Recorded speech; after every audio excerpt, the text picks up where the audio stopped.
कौन है छठ मैया और क्यों करते हैं इनकी पूजा? छठ व्रत कथा। छठ पर्व षष्ठी का अपभ्रंश है। कार्तिक मास की अमावस्या को दिवाली मनाने के 6 दिन बाद कार्तिक शुक्ल को मनाए जाने के कारण इसे छठ कहा जाता है। यह 4 दिनों का त्योहार है और इसमें साफ सफाई का खास ध्यान रखा जाता है। इस त्योहार में गलती की कोई जगह नहीं होती। इस व्रत को करने के नियम इतने कठिन हैं, इस वजह से इसे महापर्व और महाव्रत के नाम से संबोधित किया जाता है। कौन है छठी मैया? मान्यता है कि छठ देवी सूर्य देव की बहन हैं और उन्हीं को प्रसन्न करने के लिए जीवन के महत्वपूर्ण अवयवों में सूर्य व जल की महत्ता को मानते हुए इन्हें साक्षी मानकर भगवान सूर्य की आराधना तथा उनका धन्यवाद करते हुए मां गंगा यमुना या किसी भी पवित्र नदी या पोखर तालाब के किनारे यह पूजा की जाती है। षष्ठी मां यानी छठ माता बच्चों की रक्षा करने वाली देवी हैं। इस व्रत को करने से संतान को लंबी आयु का वरदान मिलता है।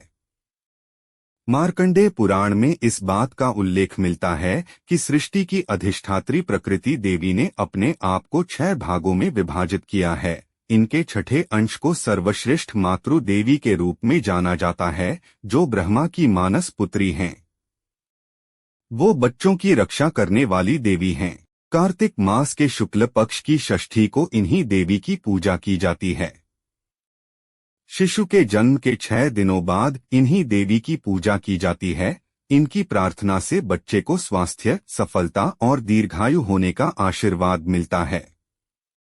पुराणों में इन्हीं देवी का नाम कात्यायनी बताया गया है, जिनकी नवरात्रि की षष्ठी तिथि को पूजा की जाती है।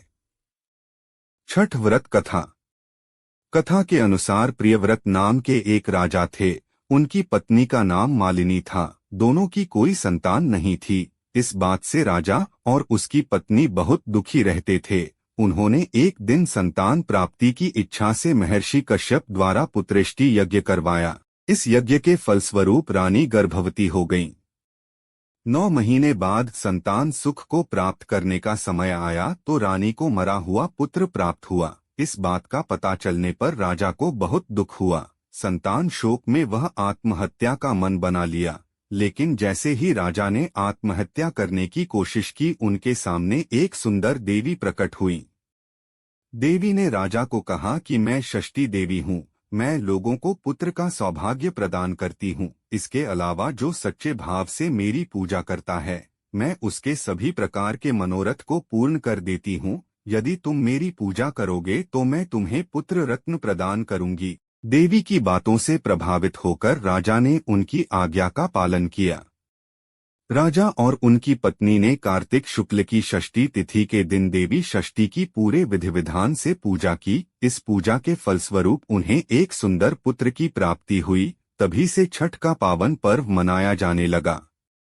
छठ व्रत के संदर्भ में एक अन्य कथा के अनुसार जब पांडव अपना सारा राजपाट जुए में हार गए, तब द्रौपदी ने छठ व्रत रखा। इस व्रत के प्रभाव से उसकी मनोकामनाएं पूरी हुई तथा पांडवों को राजपाट वापस मिल गया।